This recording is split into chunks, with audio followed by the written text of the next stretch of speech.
발걸음 오늘도 내디도 한 걸음씩 가다 보면 언젠가 도착할 걸 내가 그리던 마을.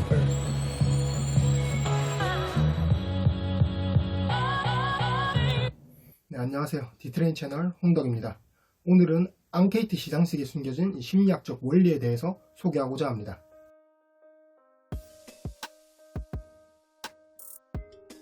여러분들도 앙케이트에 참여해 보신 적이 있죠? 저희 회사는 연말 종무식 때 앙케이트 형식의 귀여운 시상식을 하나 합니다.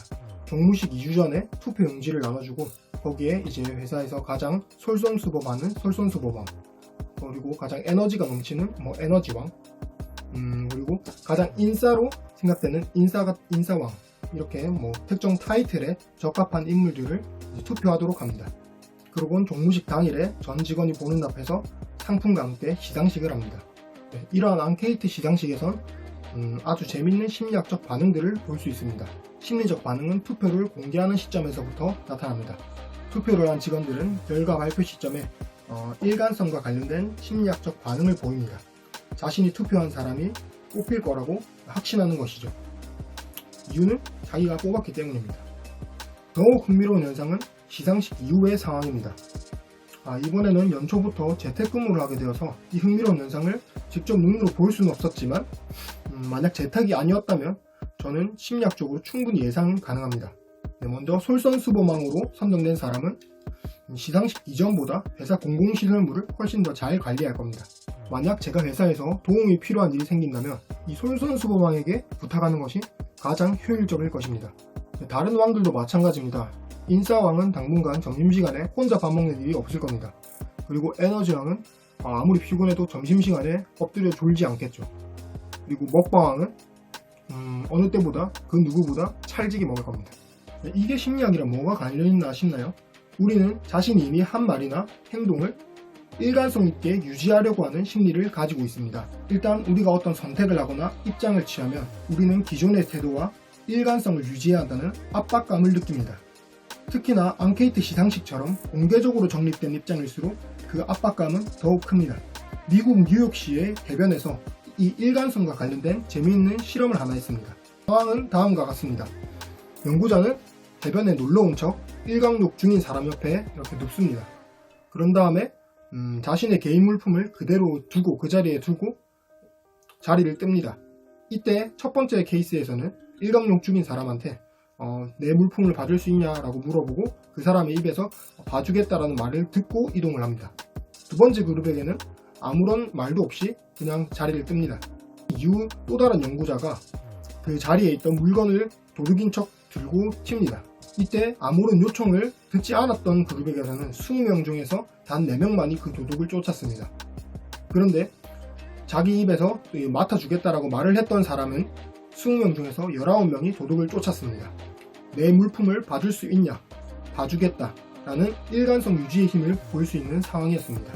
이러한 일관성 유지의 심리를 활용해서 자신의 이득을 타인으로부터 전략적으로 취하는 사람도 있습니다. 미국의 한 방문 영업직 여성의 이야기입니다. 우선 자신이 여가 활동에 대한 설문조사를 하고 있다고 밝히면서 잠깐 시간을 내어달랍니다. 그러고는 다음과 같은 질문을 합니다. 일주일에 외식은 몇 번 하시나요? 식사할 때 와인이랑 같이 드시나요? 영화는 얼마나 좋아하나요? 그러면 한 달에 영화를 몇 번이나 보나요? 와 같은 이런 문화활동에 대한 질문을 합니다.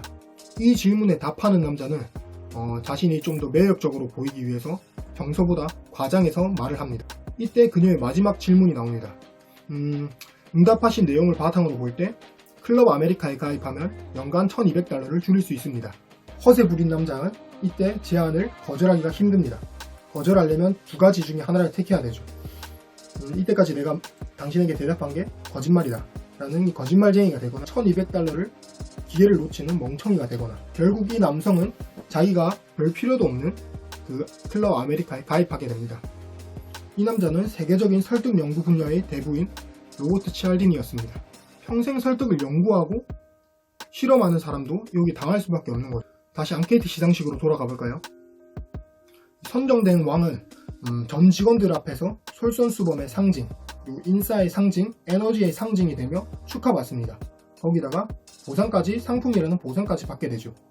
당분간 혼자 점심을 먹을 일이 없는 인싸왕, 그리고 회사에 엎드려서 점심때 엎드려서 잘 일이 없는 에너지왕, 누구보다 찰지게 먹을 먹방왕. 이제 여러분들도 이러한 예측 행동에 대해서 동의하시나요? 다행히 저희 회사에는 지각왕, 야근왕과 같은 이런 부정적인 왕이 없습니다. 재작년에는 있었던 것 같긴 한데, 대학 시절 제가 심리학 학생회를 이끌 때도 심리 어워즈라는 이름으로 연말 앙케이트 시상식을 했었습니다. 물론 기획 단계에서 저희도 부정적인 왕을 기획하진 않았습니다. 그런데 변수가 터졌습니다. 머리가 길었던 남아구가 베스트 공주상에 선정되었습니다. 당시에 수상받는 남자 후배도 기분 좋아했지만, 그리고 다들 웃었지만 저는 굉장히 염려스러웠습니다. 그 이후에 그 후배는 남은 대학생활 동안 연애를 시작하지 못했습니다. 그리고 베스트 커플상을 받은 커플은 아직까지도 잘 만나고 있다고 합니다. 공주상. 물론 앞에 두 결과의 원인이 앙케이트 시상식으로 인한 일관성 법칙이라는 것은 아닙니다. 그러나 그 결과를 얻어내는 데 기여한 바는 심리학적으로 결코 부정할 수 없습니다. 이러한 일관성 유지의 힘을 여러분들도 활용해 보시기 바랍니다. 만약 여러분의 직장 동료가 일을 좀 더 꼼꼼하게 하면 좋겠다 싶으면 그 동료에게 이렇게 말하는 겁니다. 홍도가, 너는 참 일을 꼼꼼하게 잘하네. 이 말 한마디로 홍덕이는 나는 일을 꼼꼼하게 잘하는 사람이라고 생각이 들고 이거에 맞춰서 조금 더 일을 꼼꼼하게 할 겁니다. 실제 예로 저희 파트장님이 저한테 홍덕아 니는 데이터 뜯어보고 막 찾아보고 인사이트 도출하는 거 좋아한다고 이렇게 말했었는데 저는 그날에 데이터를 계속 뜯어봤습니다. 이와 비슷한 현상은 초등학교 교실에서도 굉장히 자주 일어납니다. 교사가 한 학생에게 너는 글씨를 참 예쁘게 쓴다 라고 말을 했을 경우에 이 다음 쉬는 시간에 그 아이는 글씨를 연습하고 있었다고 합니다. 여러분 자신에게도 활용해 볼 수 있습니다. 많은 사람들 앞에서 이루고자 하는 것을 말해보세요. 일관성 유지에 대한 스트레스를 받겠지만 이 스트레스는 여러분들이 다짐을 끝까지 이뤄낼 수 있는 원동력이 될 것입니다. 영상을 끝까지 봐주시다니 여러분은 참 친절하군요. 좋아요와 구독도 부탁드립니다. 감사합니다.